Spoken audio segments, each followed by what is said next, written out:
दोस्तों movie diaries में आप सबका स्वागत है। दोस्तों कहानी उत्तर भारत के एक छोटे से गांव से शुरू हुई। उसी गांव में रहते हैं एक भाई बहन, झलकी और उसका छोटा भाई, जिसे सभी प्यार से बाबू बुलाते हैं।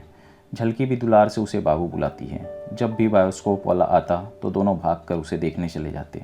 हर बार वो एक ही कहानी देखती, एक चिड़िया जो अपनी शिकायत लेकर राजा के पास जाती है। रात वो अपने भाई के पैर को अपने पैर के साथ एक कपड़े से बांध देती, क्योंकि उसे डर था कि कहीं कोई उसके भाई को उससे चुरा न ले जाए। झलकी उसे अपनी जान से भी ज़्यादा प्यार करती है। घर पर माता पिता भी हैं और 1 महीने का छोटा भाई। कुल मिलाकर 5 लोग हैं। झलकी का पिता लखना अक्सर शराब के नशे में धुत रहता है। घर आर्थिक तंगी से जूझ रहा है, लेकिन उसे ज़रा भी ख्याल नहीं। लेकिन अपने बच्चों के लिए लखना के प्यार में कोई कमी नहीं है। शायद उसे एहसास था कि वो गलत कर रहा है, लेकिन सब कुछ जानने के बाद भी वो संभल नहीं पा रहा। रात झलकी अपने भाई को सुलाने के बाद ही सोती। अब कहानी में एंट्री होती है सबसे घिनौने पात्र की, जिसका नाम तेजपाल है। गांव में उसे हर कोई जानता है, लोग उसकी काफ़ी इज्जत भी करते हैं। जब भी आता तो बच्चे उसे घेर लेते, क्योंकि अक्सर वो बच्चों के लिए ढेर सारी टॉफ़ियाँ लेकर आता। लेकिन टॉफ़ियाँ बांटने के पीछे की मंशा इतनी ज़्यादा डरावनी थी कि कभी किसी को उस पर संदेह ही नहीं हुआ। लेकिन झलकी जानती थी कि तेजपाल एक नंबर का घटिया और गिरा हुआ इंसान है। तेजपाल गांव से छोटे बच्चों को ले जाकर उन्हें बेच देता था, जिसके बाद ले जाकर उन्हें बाल मजदूरी के दलदल में ढकेल दिया जाता। पहले तो वो उनके माता पिता का भरोसा जीतता और उनकी मंजूरी से उन्हें शहर ले जाता। घर में भी पैसों की तंगी होने की वजह से माँ बाप भी अपने बच्चों को काम करने के लिए उसके साथ भेज देते। कुछ बच्चों को तो यहाँ से गए हुए साल भर से ज़्यादा का वक्त बीत गया है। जब उनके परिजनों ने अपने बच्चों के बारे में पूछा तो उन्हें झूठी उम्मीद और लालच दे दिया करता। किसी को रेडियो तो किसी को टॉर्च थमा देता, ये कहकर कि ये सब उनके बच्चों ने उनके लिए भेजा है। ये देख माँ बाप बेफिक्र और खुश हो जाते कि सब ठीक ही होगा। आज वो फिर से कुछ बच्चों को इकट्ठा करने आया था ताकि उन्हें भी ले जाकर बाजार में बेच सके। यहाँ वो काफ़ी हद तक सफल भी दिखाई दे रहा था। कुछ परिवार उसके साथ अपने बच्चों को भेजने के लिए राजी भी हो जाते। तेजपाल भी लालची इंसान, जो जानता है कि जितने ज़्यादा बच्चे होंगे मुनाफा उतना ज़्यादा होगा। जब भी वो गांव में आता तो झलकी सतर्क हो जाती कि कहीं वो उसके भाई को भी अपने साथ लेकर ना चला जाए। वो अक्सर बायोस्कोप वाले की पत्नी के पास चली जाती। शायद वो उसे कोई मंत्र दे दे जिससे तेजपाल उसके घर के पास भी ना आए। लेकिन बायोस्कोप वाला अपनी पत्नी की इस हरकत से खुश नहीं होता, क्योंकि किसी बच्चे की मासूमियत और उसके बिलीफ के साथ खेलना ठीक नहीं। भूत प्रेत, जादू टोना जैसी चीज़ें बच्चे के दिमाग पर एक निगेटिव इम्पैक्ट डाल सकते हैं। यहाँ हम देखते हैं कि घर में तेल नमक सब खत्म है, लेकिन लखना सारी जिम्मेदारियों से दूर अपनी ही दुनिया में मस्त रहता है। रात तैयार होकर फिर से शराब पीने निकल गया। हम देखते हैं तेजपाल को झलकी ने डगर में ही रोक लिया और उसे धमकी दी कि मेरे घर के आसपास भी मत आना, वरना ठीक नहीं होगा। रात तेजपाल लखना से मिला। दोनों ने शराब पी रखी है। मौके का फ़ायदा देखते हुए उसने लखना से कह दिया कि अपने बेटे को भी शहर कमाने क्यों नहीं भेज देता, इसके बाद तू अमीर हो जाएगा। लेकिन उसने हाथ जोड़कर निवेदन किया कि वो अपने बच्चे को खुद से दूर नहीं कर सकता। तेजपाल ने कहा कि सबसे पहले तो उस डायन झलकी को अपने घर से निकाल, या तो ले जाकर उसे किसी कोठे पर बिठा दे। अपनी बेटी के लिए ऐसे अपमानजनक शब्द सुन लखना अपना आपा खो बैठा और तेजपाल पर टूट पड़ा। दोनों आपस में लड़ने लगे। धक्का देने पर लखना सामने जलती हुई आग पर जा गिरा। लोगों ने आकर उसकी आग बुझाई, लेकिन उसके पीछे का कुछ हिस्सा झुलस चुका था। पत्नी भागती हुई उस जगह आई। तेजपाल भी उसी जगह बैठा हुआ है। तुरंत गांव के डॉक्टर को भी उसी जगह बुलाया गया। डॉक्टर ने कहा कि जल्द ही इसे इलाज के लिए शहर ले जाओ। इलाज में कम से कम 5 से 10 हज़ार रुपये लगेंगे। समझ नहीं आता कि आखिर इतने पैसे कहाँ से ले आए। घर में खाने को ढंग से अनाज नहीं, अब इन पैसों का कहाँ से इंतजाम करे। पत्नी भावुक हो गई, क्योंकि सभी दुखों का पहाड़ उस पर एक साथ टूट पड़ा। रात एक बुरे सपने से झलकी की नींद खुल गई। उसने अपने पैर में बंधा कपड़ा खुला पाया। उसका छोटा भाई बाबू उसके बगल में नहीं था। वो तुरंत ही नदी की तरफ भागी। तेजपाल उसके भाई को नाव में बिठाकर शहर ले जा रहा है। उस पर गांव के और भी बच्चे सवार थे। उसने झलकी की माँ से सौदा कर लिया कि इसे शहर ले जाने के बदले में वो इलाज के सारे पैसे दे देगा। झलकी अपने भाई को बचाने के लिए नाव में कूद गई, लेकिन उन्होंने उसे नदी में उठाकर फेंक दिया। लेकिन तेजपाल ने उसे फिर से नाव में ले लिया, क्योंकि कहीं वो मर गई तो मुसीबत खड़ी हो जाएगी। बस में वो अपने भाई को सीने से लगाए हुए बैठी है। वो सभी बच्चों को लेकर एक शहर के चौराहे पर आ गया। वहाँ कई खरीदार आए थे। वहाँ सभी लोग बाल मजदूरी करवाने के लिए बच्चों को खरीद ले जाने लगे और सभी बच्चों के पैसे वो तेजपाल को देने लगे। अंत में झलकी और उसका भाई बचा, लेकिन झलकी अपने भाई से अलग होने को तैयार नहीं। तेजपाल ने झलकी को कुछ पैसे दिए सामने की दुकान से जलेबी लाने के लिए।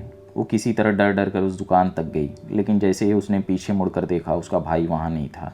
सभी वहाँ से जा चुके थे और 3 आदमियों को उसने अपनी तरफ आते हुए देखा। यहाँ हमें पता चला कि उसने झलकी का भी सौदा कर दिया है, लेकिन झलकी भागने लगी क्योंकि अगर उसे अपने भाई को तलाश करना है तो पहले उसे अपनी जान बचानी होगी। भागते भागते वो एक बस पर लटक गई। तीनों शख्स पीछे छूट गए। हम देखते हैं रात हो गई। झलकी अब भी अपने भाई की तलाश में शहर की गलियों में भटक रही है। वहाँ उसने एक रिपेयर वाले चाचा से अपने भाई के बारे में पूछा, लेकिन उसने कोई जवाब नहीं दिया।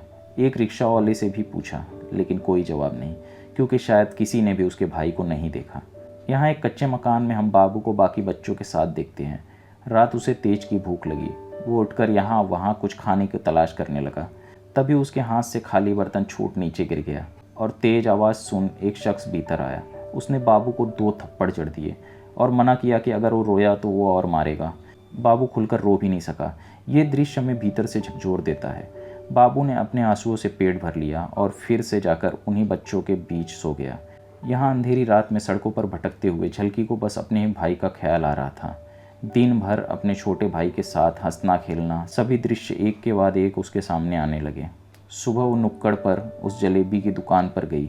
शायद उस जलेबी वाले को जानकारी होगी कि आखिर उसका भाई कहाँ है, लेकिन उसने मना कर दिया। झलकी के पास कुछ छुट्टे पैसे थे, उसने जलेबी ले ली। यहाँ झलकी ने एक नाटक रचा कि उसकी जलेबी में कॉकरोच है और वो तबीयत बिगड़ने का नाटक करने लगी। सभी लोग उस दुकानदार पर चिल्लाने लगे कि जल्दी से इसे लेकर अस्पताल जाओ। वो शख्स उसे लेकर अस्पताल जाने लगा। रास्ते में झलकी ने अपनी आंखें खोली और यहाँ के राजा के बारे में पूछने लगी। उस शख्स ने बताया कि यहाँ सबसे ज़्यादा पावर डिस्ट्रिक्ट कलेक्टर के पास है और उसने झलकी को कलेक्टर के घर के बाहर छोड़ दिया। जाते हुए झलकी ने उस शख्स से कुछ पैसे मांगे, लेकिन उसने एक भी पैसे नहीं दिए। इतने में रिक्शा चलाने वाले बूढ़े शख्स ने दया खाकर झलकी को अपनी जेब से कुछ पैसे निकाल कर दिए। जब झलकी ने कलेक्टर से मिलने की इच्छा जताई तो गार्ड ने उसे वहाँ से भगा दिया, लेकिन जब कलेक्टर की गाड़ी आई तो उसने झलकी को भीतर बुलाया। समस्या पूछने पर झलकी ने उसे सारी बात बताई। उसने कलेक्टर से कहा कि वो चलकर उस जलेबी वाले को डांट लगाए और पूछे कि आखिर वो लोग उसके भाई को कहाँ लेकर गए हैं, लेकिन कलेक्टर ने भी उसकी बातों को गंभीरता से ना लेकर उसे वहाँ से निकाल दिया। वो फिर से उसी सड़कों पर भटकने लगी।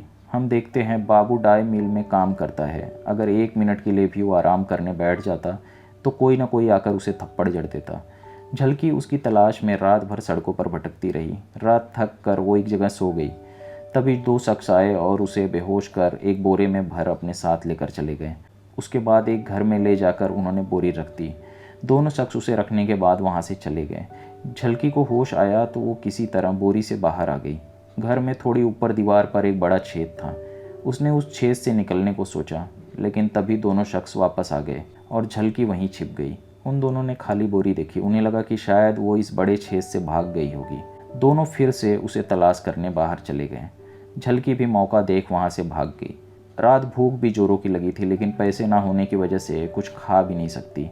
रात भर वो घूमती रही और चलते चलते सवेरा हो गया। सुबह उसे वही बूढ़ा रिक्शा वाला रहीम मिला। झलकी ने उसे बताया कि राजा से उसे कोई मदद नहीं मिली, अब उसे रानी के पास जाना है। रहीम उसे कलेक्टर संजय की पत्नी सुनीता के पास ले गया, जो बाजार में सब्जियां खरीद रही थी। झलकी ने सुनीता की अच्छी सब्जियां खरीदने में मदद करी। सुनीता झलकी से बहुत खुश हुई। यहाँ झलकी ने उससे मदद मांगी और अपने भाई को तलाश करने के लिए कहा। सुनीता उसे अपने साथ घर ले गई। संजय दोबारा से उसे देख बेहद नाराज हुआ, लेकिन सुनीता ने कहा जब तक इसका भाई नहीं मिल जाता तब तक वो इसी घर में रहेगी। यहाँ संजय भी उसे मना नहीं कर पाया।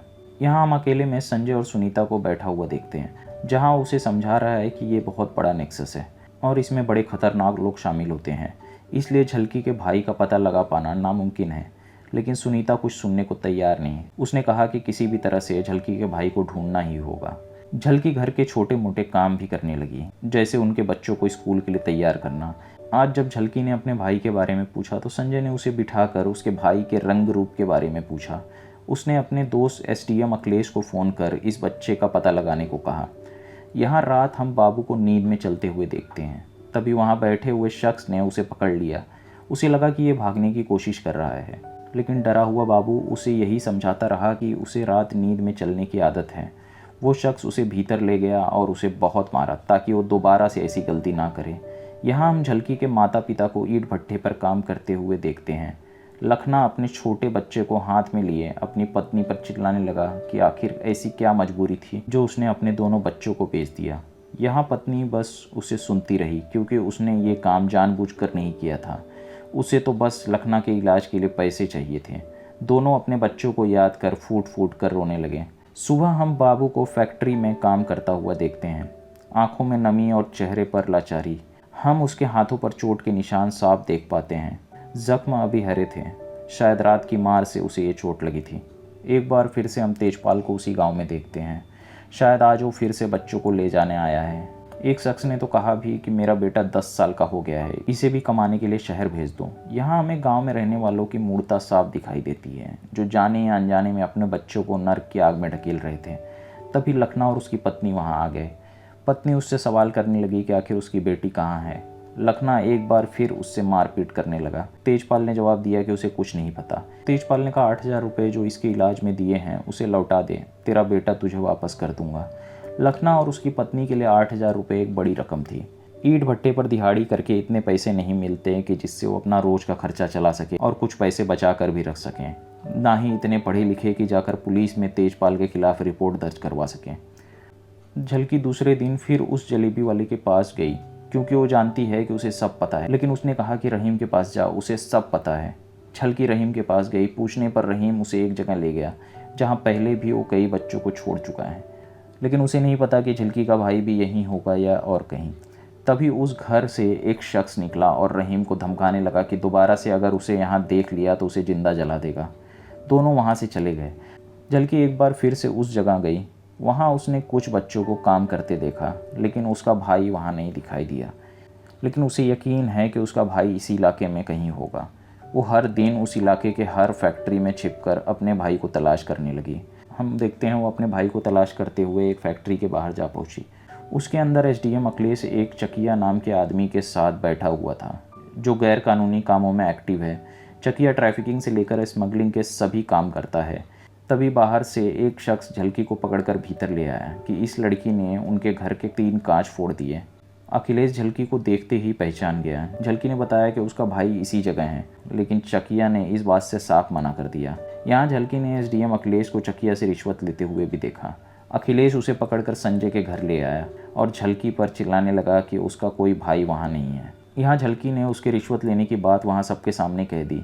सुनीता सवालों भरी नज़र से संजय और अखिलेश की तरफ देखने लगी कि आखिर ये सब क्या है। दूसरे दिन हम देखते हैं जब तेजपाल बच्चों को बेचने के लिए फिर से उसी जगह ले आया तो झलकी ने आकर सभी बच्चों को वहाँ से भगा दिया और तेजपाल के सर पर भी पत्थर से मारा, जिससे वो वहाँ से भाग गया। हम देखते हैं दूसरे दिन संजय का बेटा सुबह से मिल नहीं रहा। उसने अपने बेटे की तलाश करने के लिए अपनी पूरी ताकत लगा दी। पत्रकारों को भी घर पर बुला लिया। तभी उसका बेटा घर के पीछे ही झलकी के साथ छिपा हुआ मिला। जब झलकी ने पत्रकारों को देखा तो अपनी कहानी बताने लगी, जिसके बाद सभी उसे अंदर लेकर चले गए। जब पत्रकारों ने उस लड़की के बारे में पूछा तो संजय ने उनसे झूठ कह दिया कि वो लड़की अनाथ है और पागल है। लेकिन वहाँ एक महिला पत्रकार थी जिसे कुछ ठीक नहीं लग रहा।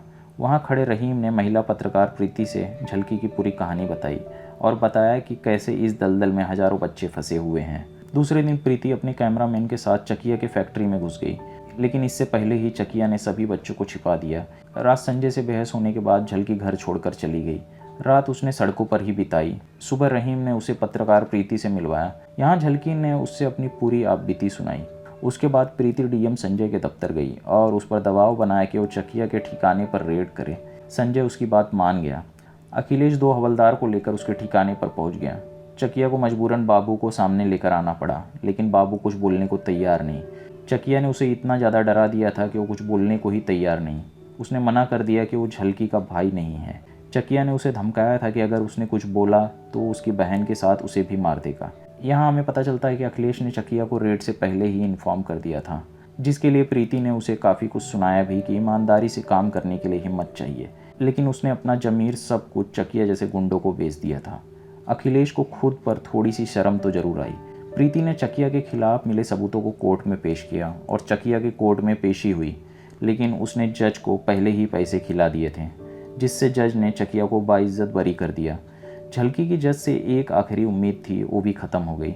उसने चकिया के मुंह पर चप्पल फेंका और भागकर कोर्ट की छत पर चढ़ गई। हवलदार पीछा करने लगे। तभी उसका पैर सीढ़ियों से फिसला और वो नीचे गिर गई। डॉक्टर ने झलकी की हालत नाजुक बताई, क्योंकि खून ज़्यादा बह गया था। 2 दिनों बाद उसकी हालत में सुधार आया और उसने अपनी आंखें खोली। प्रीति उसके पास ही मौजूद थी। वहाँ हमने एक शख्स को बैठा हुआ देखा। उस शख्स का नाम कैलाश सत्यार्थी है। कैलाश सत्यार्थी एक सोशल एक्टिविस्ट हैं जो बच्चा बचाओ आंदोलन और चाइल्ड लेबर के खिलाफ भारत में कई कैंपेन चला चुके हैं। जब उन्होंने झलकी के बारे में सुना तो उसे देखने चले आए। झलकी ने कहा कि तुम पहले क्यों नहीं आए।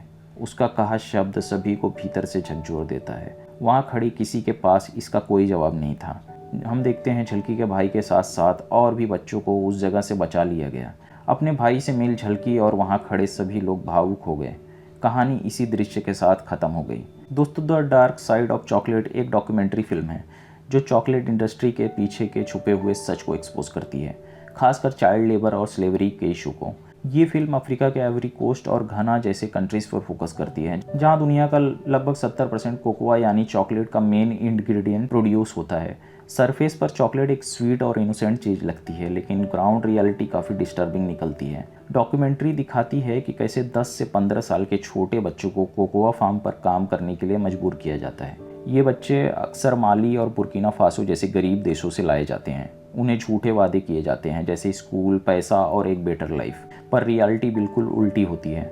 इन फार्म्स पर बच्चे दिन भर मेहनत से काम करते हैं। बड़े बड़े कोकोआ पॉट्स काटना, पेस्टिसाइड स्प्रे करना, वो भी बिना किसी प्रोटेक्शन के साथ, भारी बोझ उठाना, और सबसे बुरी बात कि उन्हें सैलरी भी नहीं मिलती और कई बार उनके साथ मारपीट भी होती है।